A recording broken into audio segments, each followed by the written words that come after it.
चिंतन श्री गुरुदेव दत्त श्री स्वामी समर्थ। तुम्हा सर्वांचं आपल्या स्वामी शक्ती या चॅनल मध्ये मनापासून स्वागत आहे।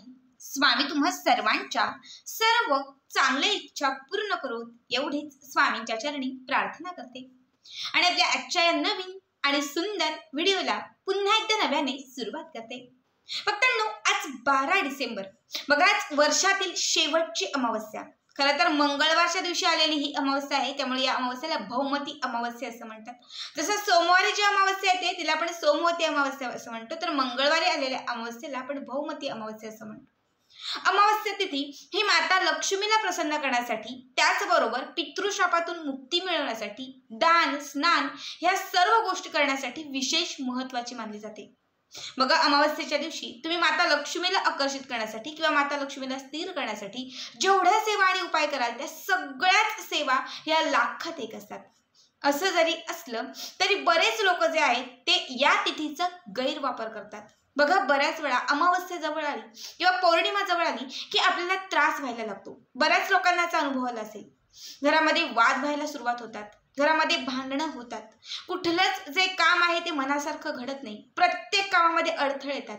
अमावस्येच्या दिवशी एकही गोष्ट जी आहे ती व्यवस्थित घडत नाही, डोक्यामध्ये विचार असतात, काहीतरी त्या दिवशी बरोबर आजार जडणार।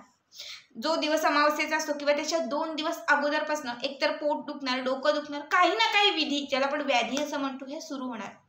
बघा, अमावस्येचा दिवस हा माता लक्ष्मीला प्रसन्न करण्यासाठी, उपाय सेवा करण्यासाठी जेवढा महत्त्वाचा असतो तितकाच विशेष हा दिवस जे बाहेरील बाधा करतात किंवा आपल्याला काहीतरी हानी पोहोचवण्याचा प्रयत्न करतात, आपल्यावरती काहीतरी जादूटोणा करण्याचा प्रयत्न करतात, त्या लोकांसाठीही हा दिवस तेवढाच महत्त्वाचा असतो आणि त्यामुळे बरेच लोक या अमावस्येला घाबरतात।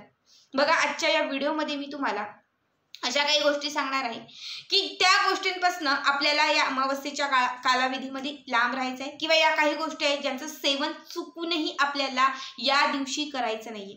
शक्य तितकं तुम्हाला तुमच्या घरातील प्रत्येक सदस्याला या गोष्टींपासून लांब राहायचं आहे, जेणेकरून कुठल्याही प्रकारची बाधा, कुणीही जर तुमच्या घरामध्ये कुठली बाधा करण्याचा प्रयत्न करत असेल, कुणीही तुम्हाला त्रास देण्याचा प्रयत्न करत असेल, कुणीही तुमच्यावरती जादूटोणा करण्याचा प्रयत्न करत असेल, तर तुम्ही त्या सगळ्याच गोष्टींपासून लांब राहाल।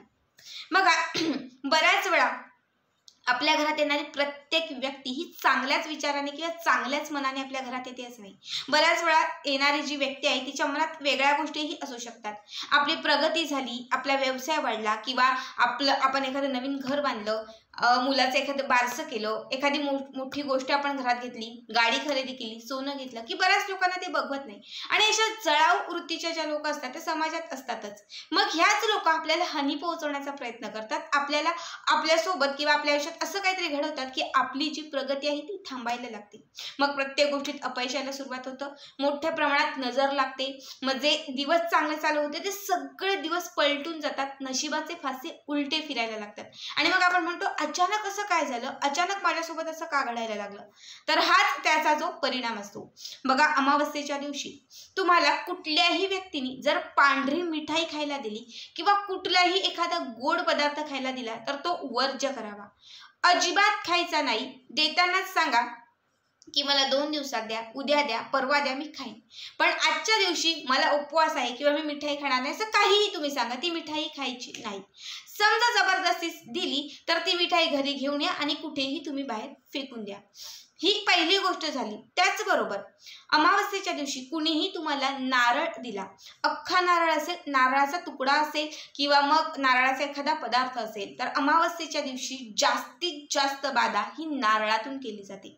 कारण अमावस्येचा दिवस आणि नारळाचा संबंध खूप वेगळा आहे।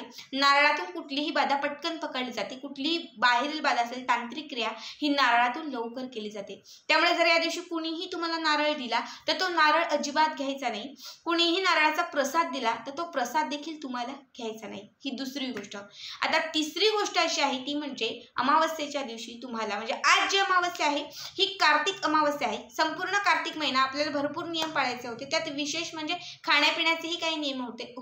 बघा, त्यामध्ये खरं तर आपल्याला वांग्याची भाजी आणि मुळ्याची भाजी या 2 गोष्टी खायच्या नव्हत्या। त्याचबरोबर शक्यतो काटेरी भाज्या ज्या असतात त्या देखील आपल्याला वर्ज्य होत्या, काटेरी फळ आहेत ते देखील आपल्याला वर्ज्य होते। तर आजच्या दिवशी तुम्ही जरी महिनाभर पाळलं नसेल, महिनाभर पाळणं शक्य झालं नसेल, तर आजच्या अमावस्येच्या दिवशी मुळ्याची भाजी असेल, वांग्याची भाजी असेल किंवा काटेरी कुठलंही फळ असेल, भाजी असेल, तर या गोष्टींपासून तुम्हाला जास्तीत जास्त लांब राहायचं आहे. बघा, या जर काही गोष्टी तुम्ही प्रत्येक अमावस्येला पाळत गेलात तर तुम्हालाच त्याचा खूप लाभ होत जाईल. घरामध्ये असलेल्या कटकटी, अशांतता किंवा घरामध्ये असलेलं जे काही बाधा असेल, नकारात्मक शक्ती असेल, त्याचा नाश व्हायला लागेल. बघा, चुकून तुम्ही समजा कधी हे खाल्लं असेल, आता ताई आम्हाला माहिती नव्हतं, आम्ही मागच्याच महिन्यात हे खाल्लं, किंवा आज जरी व्हिडिओ तुमच्यापर्यंत लेट पोहोचला आणि तुम्ही हे जर ग्रहण केलेलं असेल, तर मग बऱ्याच वेळा असं होतं, बऱ्याच वेळा म्हणजे असंच होतं की घरात भांडणं व्हायला सुरुवात होतात, घरात कलह होतात, तब्येत बरी होत नाही, म्हणजे तब्येत बिघडायला लागते, तब्येतीला बरं वाटत नाही, बऱ्याच गोष्टी होतात. जर तुम्ही चुकून असं काही केलं असेल आणि तुमच्यासोबत असं काही घडलं असेल की ताई आम्ही ते खाल्लं आणि तिथून आम्हालाही त्रास सुरू झाला, आता आम्ही काय करावं, तर त्यासाठी अमावस्येचे बरेच उपाय सांगितलेले आहेत. मग त्यासाठी तुम्हाला कर्पूर होम करावा लागेल. घरामधील निगेटिव्हिटी किंवा घरामध्ये असलेली जी नकारात्मक शक्ती घालवण्यासाठी घरावरून तुम्हाला काही उतारे करावे लागतील, घरातील प्रत्येक सदस्यावरून काही उतारे करावे लागतील. हे उतारे, हे उपाय केल्यानंतर तुमच्या घरात त्याचा भरपूर बदल किंवा भरपूर लाभ व्हायला सुरुवात होईल. मग घरातील नकारात्मक शक्ती किंवा तुम्हाला कुठल्याही प्रकारची जर बाधा असेल, कुठल्याही वाईट शक्तीचा प्रयोग तुमच्यावरती किंवा घरावरती केलेला असेल, तर तो क्षणात समाप्त होईल. म्हणजे अमावस्येचा दिवस हा उपाय करण्यासाठीही तेवढाच विशेष आहे आणि कुठली तांत्रिक बाधा करण्यासाठीही तेवढाच विशेष आहे. फक्त काही गोष्टी ज्या सांगितलेल्या आहेत त्या व्यवस्थित लक्षात असणं महत्त्वाचं आहे. त्याचबरोबर या दिवशी जर तुम्ही पितरांसाठी एखादा दिवा लावला तर आयुष्यामध्ये तुम्हाला कुठल्याही प्रकारची विघ्न येत नाही. पितृदोषातून तुमची मुक्तता होते, पितरांच्या ऋणातून तुमची सुटका होते. जर अमावस्येच्या दिवशी तुम्ही काळ्या रंगाचे कपडे, काळ्या रंगाच्या कुठल्याही वस्तू असतील, उडीद असतील, लोखंडी वस्तू असेल, चपल्या असतील किंवा मग छत्री असेल, अशा गोष्टी कुणालाही जर एखाद्या गरजू व्यक्तीला दान केल्या तर त्याचं पुण्यही तुम्हाला अधिक पटीने मिळत जातं, त्याचे लाभ मिळत जातात. हा उपाय केल्याने तुमच्या आयुष्यातील संकट कुठेतरी टळत जातात.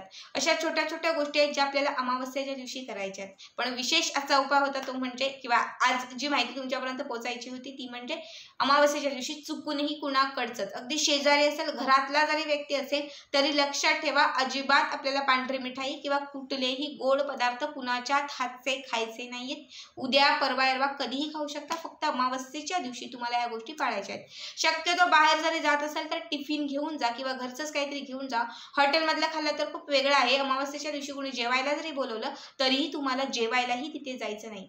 समजा कुणीतरी शेजारच्यानी, पाजारच्यानी, नात्यातल्या कोणी तुम्हाला जेवायला बोलवलं तर तिथे मांसाहारही तुम्हाला वर्ज्य आहे. अमावस्येच्या दिवशी मांसाहारही तुम्हाला करायचं नाही. अत्यंत साध्या सोप्या गोष्टी होत्या, मात्र ह्या तुमच्यापर्यंत पोहोचवणं खूप महत्त्वाचं होतं. आजचा हा व्हिडिओ कसा वाटला कमेंट करा आणि पुढचे व्हिडिओ पाहण्यासाठी चॅनलला सबस्क्राईब करा. श्री स्वामी समर्थ. जय जय स्वामी समर्थ.